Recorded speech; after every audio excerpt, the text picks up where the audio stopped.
Good morning students, welcome to online classes of New Horizon Public School. बेटा हम लोग maths study करने वाले हैं क्लास 10th की। आज हमारा लेक्चर नंबर कौन सा है? 8 है, चैप्टर नंबर 5 का। हमारी एक्सरसाइज 5.3 चल रही थी बेटा। 5.3 हमने प्रीवियस लेक्चर में स्टार्ट कर दी थी, जहाँ मैंने आपको फार्मूलाज इसके नोट करवा दिए थे। आप उन फार्मूलाज को लर्न कर ले अच्छे से, ठीक है, क्योंकि वो ऐसे काम बेटा इस एक्सरसाइज में से ज़्यादा टफ क्वेश्चन नहीं बनते, बट आपके जो 4 मार्क्स है वो इजीली ये कंप्लीट करवाती है, ठीक है। अब तक जितने भी एक्सरसाइज है आपके 3rd चैप्टर में से आपके एक क्वेश्चन आता है 3 मार्क्स का, ठीक है। 4th चैप्टर में से आपके 6 मार्क्स का क्वेश्चन आता है। बहुत इंपॉर्टेंट है, बहुत इजी वाला है। 4th चैप्टर में 6 मार्क्स का क्वेश्चन, उसमें भी कौन सा वाला? 4.1 वाले। 4.1 में जिसमें 2 लाइन्स का आप शो कर रहे थे ना, इनइक्वलिटी नहीं, 4.1 वाला, ठीक है। और 3rd नंबर पे अब ये जो 5th चैप्टर स्टार्ट किया, यहाँ पर इसमें से 4 मार्क्स के क्वेश्चन आएंगे, एक 1 मार्क्स का, एक 3 मार्क्स का, ठीक है। तो 1 मार्क्स वाले मैं क्वेश्चन आपको बताता जा रहा हूँ कौन कौन से आएंगे, ऐसे 3 मार्क्स वाले ही मैं आपको बता दूँगा। इसके मिसलेनियस के टाइम पे मैं आपको बता दूँ कौन कौन से 90% आते रहते हैं क्वेश्चन, ठीक है। अभी क्वेश्चन नंबर 1 का हम लोग 3rd कर रहे हैं, ठीक है। 1/15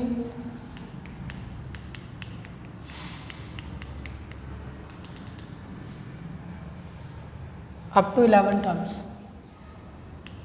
up to 11।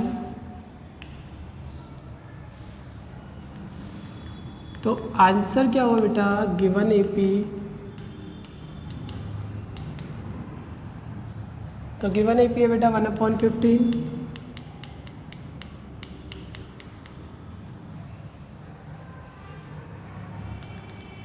ठीक है। तो फर्स्ट टर्म क्या हुई बेटा?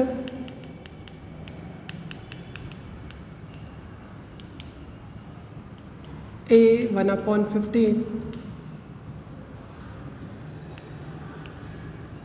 Common difference d is equal to a2 minus a1 1/12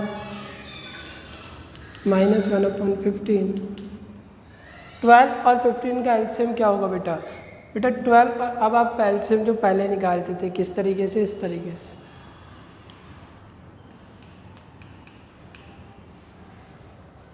best तरीका है जो आपको आता है, ठीक है। एक मैंने आपको बताया था, या तो बता दिया होगा या नहीं बताया, तो अब आप देख लीजिए कि मैं क्या करता हूँ, 12 या 15 में से किसी एक की टेबल बोल देता हूँ, या तो 12 की बोल दो या 15 की बोल दो।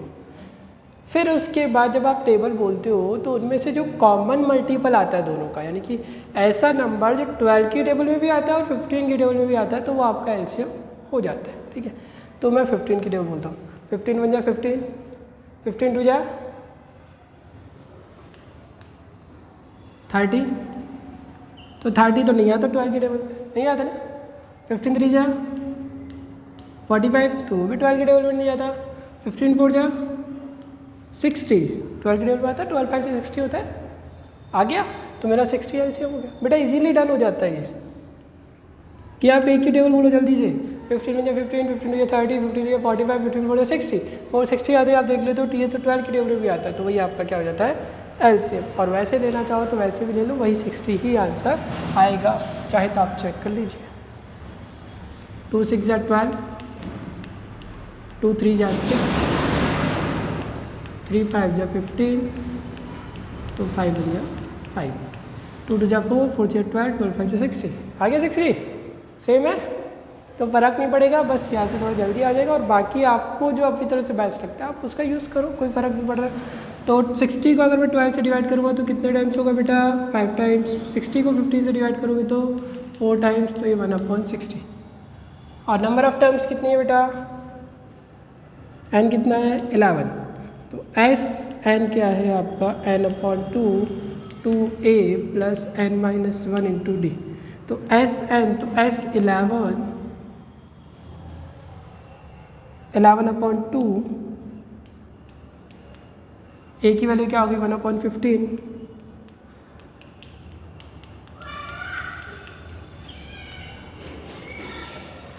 तो 11/2 बेटा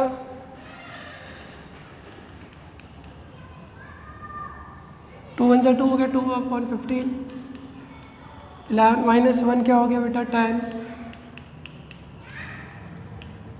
0 से 0 कैंसिल,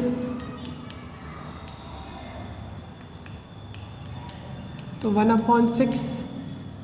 फिर वही बात आती है बेटा, एलसीएम लेना है तो एलसीएम लो, ये तो टेबल बोल दो। 15 1 जा 15, 60 टेबल में नहीं आता, 15 2 जा 30, 60 टेबल में आता है 30, तो 30 एलसीएम हो गया मेरा। 15 2 जा 30, 2 2 जा 4, 6 5 जा 30, 5 1 जा 5।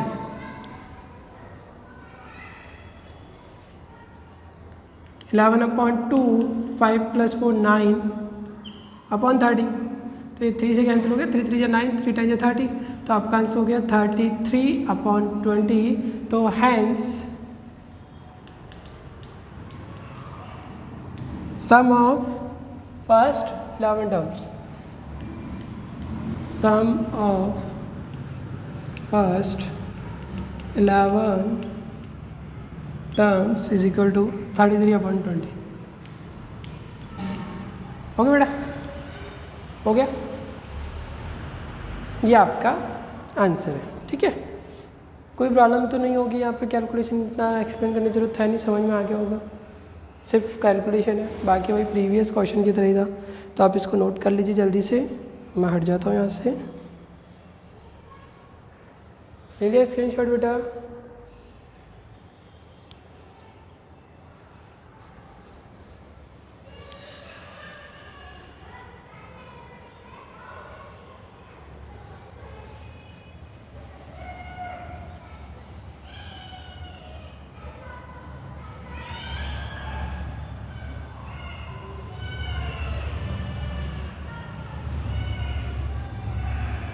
हाँ तो बेटा क्वेश्चन नंबर सेकंड का मैं सेकंड ही कर रहा हूँ आपके लिए। ठीक है बेटा, पहले हम क्वेश्चन लिख देते हैं।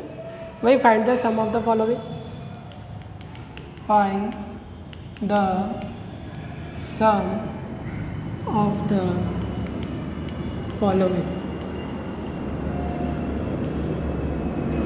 Find the sum of the following, और इसका सेकंड है आपका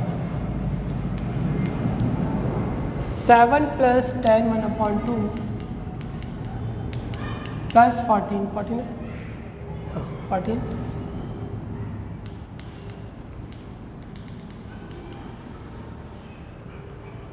84। ओके बेटा, ये आपका गिवन एपी हो गया। मैं आंसर लिखता हूँ इसका।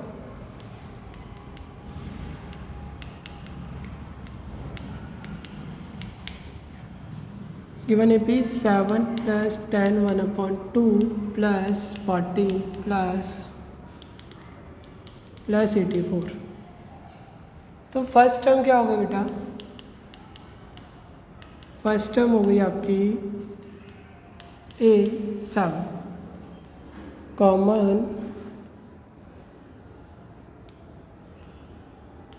कॉमन डिफरेंस D हो गया बेटा आपका A2 - A1 10 1/2 -7। तो बेटा आप पहले इसको मिक्स फ्रैक्शन को सिंपल फ्रैक्शन में चेंज करो, 2 10 20 और 1 21/2 -7 2 LCM, तो ये आ गया बेटा 7/2। ठीक है, कोई कन्फ्यूजन नहीं है। अब आती है बात इस पर, बेटा इसके आगे कोई टर्म लिखा हुआ है क्या? टर्म है क्या इसके आगे? 84 टर्म से ऐसे कुछ लिखा हुआ है? अगर टर्म्स लिखा हुआ होता तो ये n की वैल्यू होती। ये नॉर्मल देखो प्लस करते हुए आ रहा है 7 10 1/2 14 plus dot dot dot plus 84, यानी 84 को भी प्लस करना है, यानी कि ये इस AP का एक टर्म है। इस AP का क्या है? ये एक टर्म है, और टर्म कौन सा है? सबसे लास्ट वाला टर्म है। तो ये किसकी वैल्यू हुई? AN की, nth term of AP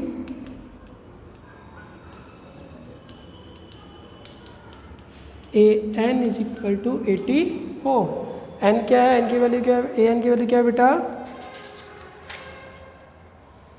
AN की वैल्यू क्या है आपकी? 84 ही है। तो बेटा समझ में आ गया यहाँ तक। 84 आ गया मेरे पास an। अब आप देखोगे कि मुझे क्या फाइंड आउट करना है, सम। क्या फाइंड आउट करना है मुझे, सम। तो सम के मेरे पास जो दोनों फार्मूलाज हैं, जो गिवन मेरे पास फार्मूलाज हैं, मेरे पास जो फार्मूला अवेलेबल है, उन दोनों को जब मैं स्टार्ट करता हूँ SN = n/2। कहाँ से स्टार्ट होते हैं, n/2 से। Both formulas starting from n/2। So we require the value of n। तो हमें किसकी वैल्यू की रिक्वायर्ड है, n की वैल्यू की रिक्वायरमेंट है। अब n की वैल्यू सर कैसे फाइंड आउट करें, n की वैल्यू तो है ही नहीं हमारे पास, है क्या बेटा। बेटा यहाँ समझ में आ गया ना, ये n की वैल्यू क्यों है। पहली चीज़ आप देखोगे टर्म्स नहीं है ना यहाँ पे, तो कन्फ्यूजन खत्म हो जाए। जैसे टर्म्स नहीं है मतलब n तो नहीं है, ये टर्म्स लिखा हुआ आना चाहिए n के लिए, ठीक है। और प्लस लगा हुआ है यानी कि इनके साथ ही प्लस हो रहा है, यानी कि 84 इन्हीं का कोई टर्म है। तो ये क्या हो गई, an हो गई क्योंकि लास्ट में ही, ठीक है। तो ये an हो गया, ठीक है। अब मैं क्या करता हूँ, पहले an का ही फॉर्मूला अप्लाई कर रहा हूँ ताकि मेरे पास किसकी वैल्यू आ जाए, n की वैल्यू आ जाए। an = a + n - 1 × d। अब ऐसा थोड़ी है पैसे नहीं, तो पिछले लास्ट एक्सरसाइज का था, इधर तो कैसे यूज़, बेटा यूज़ होगा ना, आप पढ़ चुके हो। an क्या है बेटा 84, a की वैल्यू क्या है बेटा आपकी 7, n आपको फाइंड आउट करना है, और d की वैल्यू क्या है 7/2। 84 - 7 n - 1 × 7/2, तो ये 77 हो गया। ये 2 मल्टीप्लाई का और 7 डिवाइड में आ गया। 7 से 77 11 टाइम्स कैंसिल हो गया। 11 को 2 से मल्टीप्लाई करोगे तो 22 -1 +1 हो गया, और n की वैल्यू क्या आ गई बेटा 23 आ गई। सही है, कोई कन्फ्यूजन है बेटा, आ गया। तो अब मैं SN का फॉर्मूला लगा सकता हूँ यहाँ पर n/2 a + an। बच्चा यही क्यों लगा रहे हो सर, हाँ सर यही क्यों लगा रहे हो, भाई तुम्हारी मर्जी, तुम्हें जो लगाना है वो लगाओ। अगर तुम्हें बड़ा वाला लगाना है n/2 2a + n - 1 × d, तो आप वो लगा लो। बट मेरे पास an की वैल्यू है ना ये, तो मैं उसको यूज़ करते हुए चलता हूँ, मेरा इजी काम होगा कि नहीं होगा बेटा।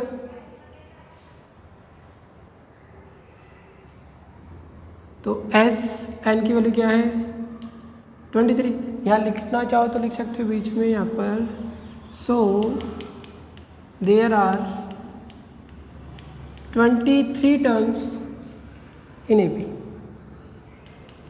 कि AP में अब मुझे पता चल गया कितने टर्म्स हैं, 23 टर्म्स हैं। There are 23 terms in AP। Okay, तो 23/2। A की वैल्यू क्या है बेटा 7, और an क्या है 84, ठीक है। तो 84 23 2 से कट होता नहीं है, तो मत करो भाई। तो 84 और 7 को ऐड करोगे आप,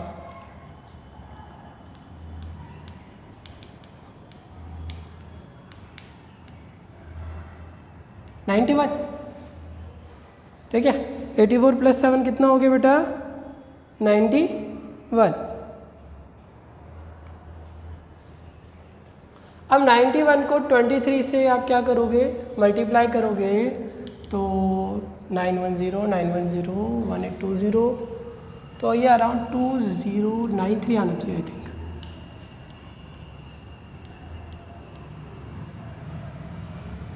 910 910 1810 हो गया, हाँ 2093/2, ठीक है। अब बात आती है बेटा कि अगर आप डिवाइड करते हो इसको इससे, 2093 को किससे 2 से, है ना, कि सर मैं तो कंप्लीट आंसर दूंगा, तो आप पॉइंटों में नहीं दे सकते। आप क्यों नहीं दे सकता सर मैं पॉइंटों में, क्योंकि आपकी जो गिवन AP है वो क्या है, देखो यहाँ पर मिक्स फ्रैक्शन में आंसर दे रखा है, ये भी तो नहीं हो रहा ना डिवाइड, मिक्स फ्रैक्शन में गिवन है ना इसने आंसर अपना। तो वैसे आप भी आंसर अपना पॉइंट्स में नहीं दोगे, किस में दोगे, मिक्स फ्रैक्शन के अंदर। तो अगर मैं डिवाइड करता हूँ तो 1046 1/2, 2 1 = 2 0, 2 4 = 8 1, 2 6 = 12 1/2, ठीक है। तो हैंस लिख करके आप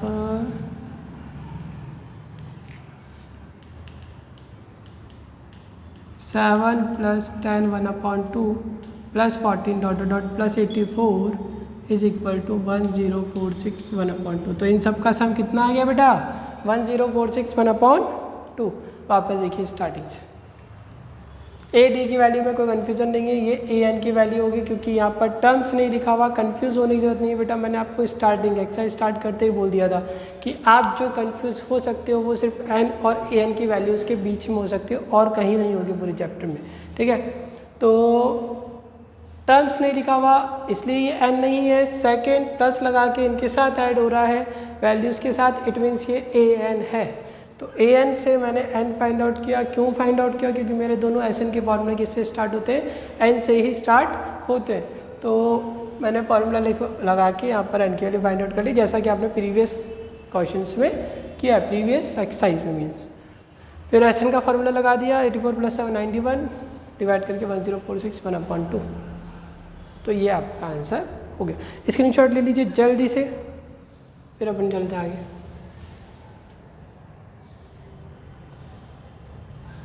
ओके बेटा,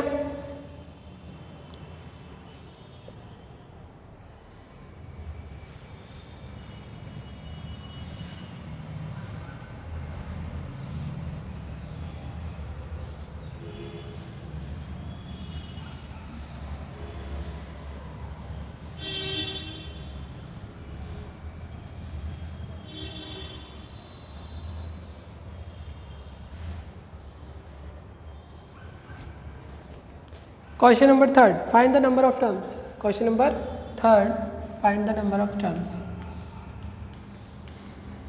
find the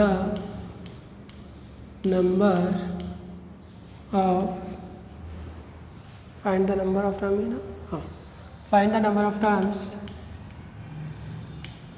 question number 1, how many terms of the AP, how many terms of the AP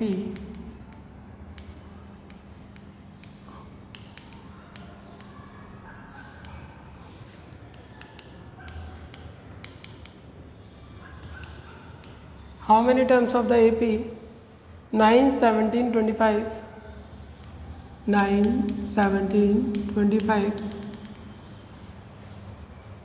must be taken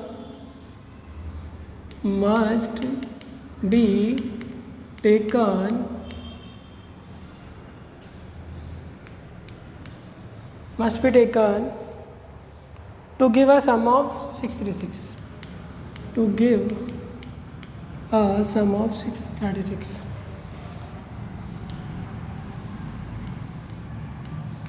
तो बेटा यहाँ पर क्वेश्चन बेटा इम्पॉर्टेंट है, ये आपके बोर्ड के एग्ज़ाम में आ चुका है पहले भी, आई थिंक 2013 या 14 के आसपास आया था ये क्वेश्चन आपके, ठीक है। तो इम्पॉर्टेंट क्वेश्चन है, अच्छे से देखें आंसर। गिवन AP 9 17 25, तो A की वैल्यू फर्स्ट टर्म क्या हो गई बेटा,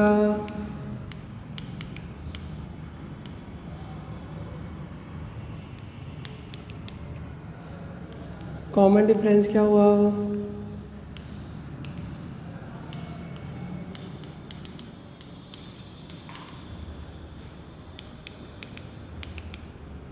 ठीक है। और sum of n terms Sn is equal to 636, Sn is equal to 636 है, ठीक है। यहाँ आप बीच में लिख दीजिएगा let number of terms is equal to n, कि हमने नंबर ऑफ टर्म्स कितनी ले ली, n। पहले एक बार क्वेश्चन समझो स्टार्टिंग से, ये AP है आपकी, how many terms of the AP, कितने टर्म्स आपको लेने पड़ेंगे। हाउ मैनी टर्म्स का मतलब क्या हुआ, n की वैल्यू होगी ना, हाउ मैनी टर्म्स, तो कितने टर्म्स, तो यानी कि n की वैल्यू फाइंड आउट करनी है। तो must be taken to give a sum of 636। कितना सम देने के लिए? 636 का सम देने के लिए आपको कितने टर्म्स चाहिए, मतलब मुझे कितने टर्म्स लेने पड़ेंगे ताकि सम मेरे पास कितना आ जाए? 636 आ जाए। तो मेरे टर्म्स कितने ले लिए मैंने? n ले लिया और उसका सम कितना है? 636 हो गया। तो आपका फॉर्मूला सीधी सी बात है, Sn is equal to n upon 2 2a plus n minus 1 into d. सही है, यही फार्मूला लगेगा बेटा। आप वैसे छोटा वाला क्यों नहीं लगा रहे? an वाला क्यों? भैया an की वैल्यू है, जब an की वैल्यू हो तो ही उस वैल्यू फार्मूले में जाओ, नहीं तो इसी को यूज़ करना है। जब an की वैल्यू गिवन हो क्वेश्चन में तभी उस फार्मूले को यूज़ करना है, नहीं तो नहीं करना है। ओके, तो Sn क्या हो गया आपका बेटा? n हमको फाइंड आउट करना है, सॉरी। तो Sn की वैल्यू तो है 636। अब यहाँ n की वैल्यू कोई वैल्यू नहीं है, हमें पता ही नहीं है। a की वैल्यू कितनी है? 9। बेटा मैं थोड़ा सा a और 9 में थोड़ा सा ऐसे ही रहता है मेरा, जो एक जैसे ही बनते हैं, थोड़ा सा ध्यान रख लेना ना। ये a है और ये क्या है? 9 है। तो n माइनस 1 और d की वैल्यू क्या है बेटा? 8। कोई कन्फ्यूजन नहीं है। तो 636 n अपॉन 2 2 9 जा 18, 8 को n से मल्टीप्लाई करेंगे तो 8n और 8 बन जा 8, 8 को n से मल्टीप्लाई किया 8 है, 8 बन जा 8। अब ये 18 में से 8 सब्ट्रैक्ट हो जाएगा ना, कितना? 10 आएगा। भाई 8n तो हो नहीं सकता ना, अनलाइक टर्म हो गई, अलग अलग हो गई ना। 18 है, 8 है ना, जैसे x नहीं होता है वैसे ही। तो 18 में से 8 तो सब्ट्रैक्ट कर सकते हो, तो आंसर क्या आ गया आपके पास? पहले मैं 636 लिख दूँ यहाँ पर, n अपॉन 2 ये 10 प्लस 8 है। अब 636, अब आप देखोगे कि ये जो n अपॉन 2 है, इसको इससे भी करना है और इससे भी करना है, तो ये 2 से कट हो जाएगी क्या? दोनों हो रहे दोनों, तो आप मल्टीप्लाई कर दो। अगर कट नहीं होते तो मैं इस 2 को यहाँ मल्टीप्लाई कर देता, इस 2 को कहाँ मल्टीप्लाई करता? यहाँ पर। कब? अगर ये कट नहीं कर रहा होता तो, ठीक है। तो n अपॉन 2 मल्टीप्लाई 10, बेटा वो प्रोसेस पे डिपेंड करता है, आप उसको कैसे सॉल्व करते हो। ऐसा जरूरी नहीं कि जैसे मैं कर रहा हूँ वैसे ही सॉल्व करना है, वही कैलकुलेशन करनी है सेम, आपकी मर्जी, आप जो करना चाहे करें। 2 5 जा 10, 2 4 जा 8, तो ये हो गया बेटा 4n स्क्वायर, 4n और n मल्टीप्लाई n स्क्वायर, और ये 5n और ये 636, तो 4n square plus 5n plus 636 इधर आके माइनस 636 हो गया। कोई कन्फ्यूज़न नहीं है। 4n square plus 5n minus 636। अब बात आती है इसका फैक्टराइजेशन करने की। क्वाड्रेटिक फार्मूला बन रहा है क्या? क्वाड्रेटिक इक्वेशन है क्या ये? n स्क्वायर आ गया ना, एक्स स्क्वायर की जगह n स्क्वायर आ रहा है तो क्वाड्रेटिक इक्वेशन ही ना।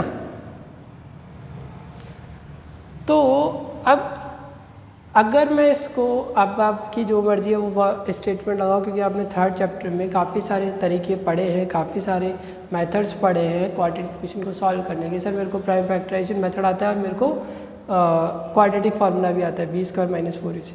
और अगर आपको फैक्टराइजेशन नहीं आता, आपको टफ लगता है, तो मैं सबको यही कहूँगा कि आप क्वाड्रेटिक फार्मूले का ही यूज़ करें। अब चूँकि मुझे इसको शॉर्ट में करना है, थोड़ा जल्दी करना है, इसलिए मैं इसमें प्राइम फैक्टराइजेशन लगा रहा हूँ। तो पहले 636 को 4 से मल्टीप्लाई करते हैं।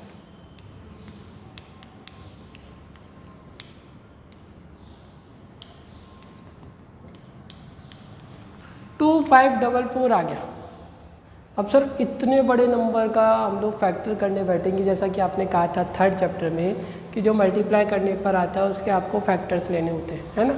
तो मैं सर 2544 के फैक्टर लूँगा क्या?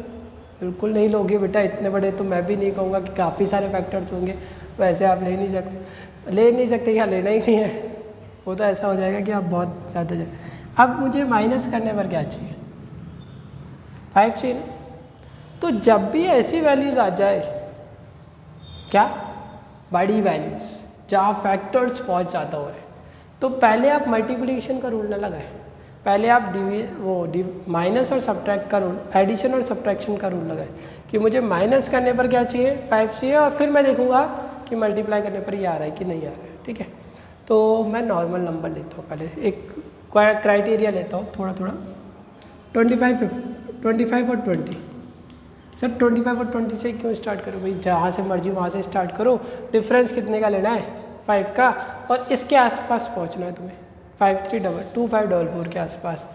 तो 25 में से 20 सब्ट्रैक्ट करोगे, सॉरी 5 डिफरेंस है। अगर मैं इनको मल्टीप्लाई करता हूँ तो ये कितना आ रहा है 500। ये तो बहुत कम है इससे भाई, 5 का डिफरेंस तो है बट ये तो इससे बहुत कम है, 500 ही है। तो थोड़ा मैं ज़्यादा एकदम से बढ़ा देता हूँ इसको, 50 और 45 कर देता हूँ, ठीक है। 5 का डिफरेंस है, मल्टीप्लाई करो, 5 5 से 25, 5 4 से 20 और 2। देखो आसपास पहुँच गया मैं, पहुँच गया ना आसपास, ठीक है। तो अब मैं यहाँ से वैल्यूज़ को थोड़ा थोड़ा इंक्रीज़ करता रहता हूँ। यहाँ से इसको 50 को मैं 51 कर देता हूँ, 45 को 46 करता हूँ। तो आप देखोगे 6 पंजा क्या होता है, यूनिट डिजिट को ही मल्टीप्लाई करो। बच्चा थोड़ा सा अपना क्या लेवल थोड़ा यहाँ बढ़ाना पड़ेगा। आप चाहो तो भैया उसे क्वाड्रेटिक फार्मूले से कर सकते हो। b² - 4ac की वाली 10201 आएगी और उसका अंडर रूट होगा 101। आप करना चाहो तो क्वाड्रेटिक फार्मूले से भी कर सकते हो, वो आपकी मर्ज़ी है, ठीक है। बट यहाँ पर मैं इसको प्राइम फैक्टर से कर रहा हूँ, आप देखते जाओ कि किस तरीके से मैं इसको ले रहा हूँ।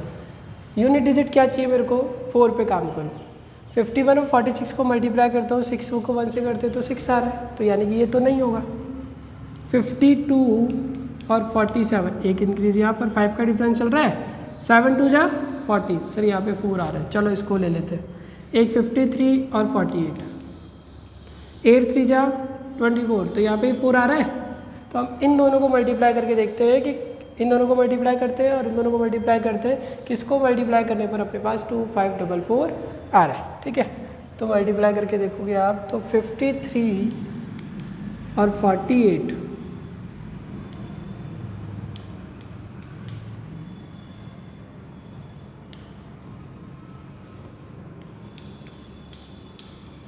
तो देखो आपके पास 2544 आ गया।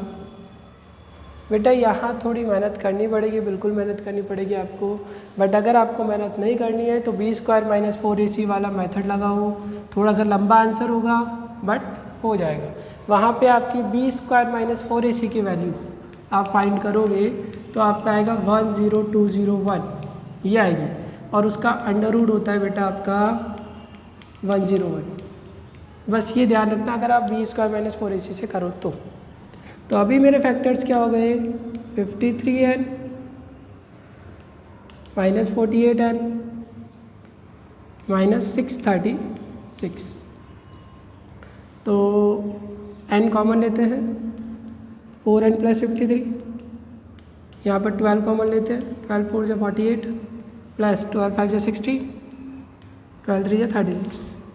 तो 4n + 53 n - 12, तो 4n + 53 इज इक्वल टू 0। तो n की वैल्यू क्या आ गई बेटा, -53/4, और यहाँ से n - 12 इज इक्वल टू 0, तो n की वैल्यू क्या आ गई बेटा 12।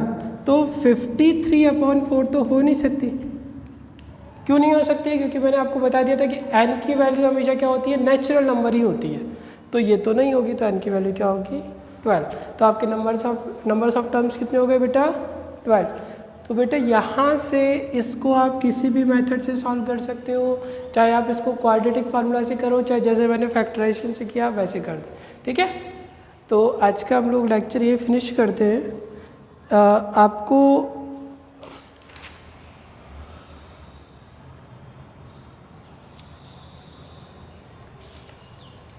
ये कर लीजिए, आप ज़्यादा नहीं। एज डब्ल्यू होमवर्क में आप एक्सरसाइज 5.3 के क्वेश्चन नंबर 1 to 3, ठीक है बेटा, ये आपको कंप्लीट करना, ओके।